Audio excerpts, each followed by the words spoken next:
कलावा बांधना और तिलक लगा के ऑफिस जाना तक बंद हो चुका था 2014 तक। ये जाकिर नाइक जो आज पाकिस्तान में बोल रहा है, इसने यही बातें 30 साल हिंदुस्तान में बोली और यहां पे हीरो बन के रहा है।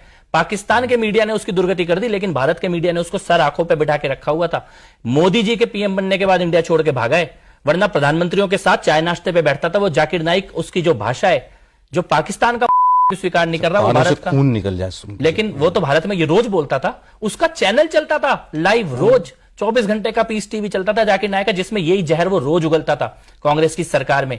वो देश छोड़ के भागा जब मोदी प्रधानमंत्री की कुर्सी पर आकर बैठे हैं। ये बदलाव है, ये छोटे मोटे बदलाव नहीं है। पीएफआई का पूरा तंत्र जो आज इस देश के अंदर नष्ट हो गया है, ये पीएफआई गली गली में बैठा हुआ था। उमर खालिद का बाप जो हीरो बनने की कोशिश कर रहा है, सिमी का नेटवर्क चलाता था मध्य प्रदेश के अंदर।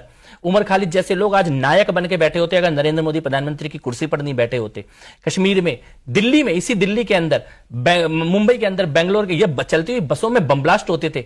वहां से लेके आज हम यहां पे आए हैं कि हम आज ये बात कर रहे हैं, इन चीजों के बारे में संवाद कर रहे हैं। और जब बम ब्लास्ट हुए मुंबई में, तो मुंबई में शरद पवार झूठा कि इलाके में बम ब्लास्ट हुआ, इसकी झूठी प्रेस कॉन्फ्रेंस किया मीडिया के सामने आके कि हिंदू की सो कॉल्ड यूनिटी बनी रहे और अपनी जनता को सच बताने से हिम्मत देखिए। उसके बाद कुछ समय बाद एक्सेप्ट किया, खुद एक्सेप्ट किया कैमरे पर कि मैंने झूठ बोला। ये राजनीति थी। वहां से आज हम यहां पे आए हैं जहां इस देश का प्रधानमंत्री कैमरे पे ये बात बोल रहे हैं कि बटेंगे तो सामने वाला महफिल सजाएगा। मुझे लगता है इतनी गहरी बात प्रधानमंत्री जी के मुंह से निकलने के बाद हर एक हिंदू बेटे को, बेटी को, व्यक्ति को कहीं ना कहीं ये मनन करना चाहिए कि प्रधानमंत्री जी ने इतनी बड़ी बात बोली है। ये केवल चुनावी बात नहीं है, ये बहुत बड़ी बात है। ये चेतना डेफिनेटली आ रही है, युवाओं में आ रही है, बेटियों में आ रही है, बेटों में आ रही है। जो सड़क पे ये भगवा डाल के लड़का या लड़की निकलता है, वो अपने लिए नहीं निकलता, वो किसी की भी बेटी को लव से बचाने के लिए निकलता है। और मैं तो कई बार ये कहता हूं कि ये गलतफहमी नहीं है कि तुम्हारे 2 बेटे हैं। जो भगवा डाल के लड़का है ना, वो भी तुम्हारा ही बेटा है, शायद सगा बेटा बाद में तुम्हारे दरवाजे पे बचाने आएगा।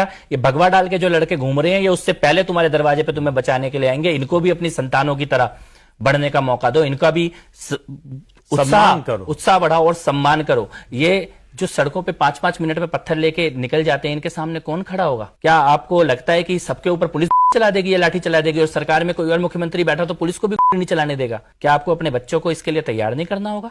क्या इसके बारे में बात करना कम्युनलिज्म है? इसके बारे में बात करना है कि कल कोई तुम्हारा घर जलाने आए तो उसके लिए चार बच्चे तुम्हारे तैयार होने चाहिए गली मोहल्ले के, जो उसको कम से कम रोकने के लिए तैयार हो।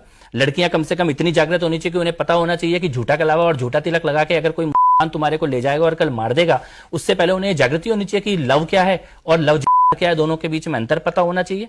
ये जन जागृति का काम कई स्तरों पे हो रहा है देश में और केवल हम नहीं कर रहे हैं। जिसको समझ में आता जा रहा है उसको ये चेतना आ रही है, जिसको आज नहीं आ रहा उसको कल आएगा और जिसको कल नहीं आएगा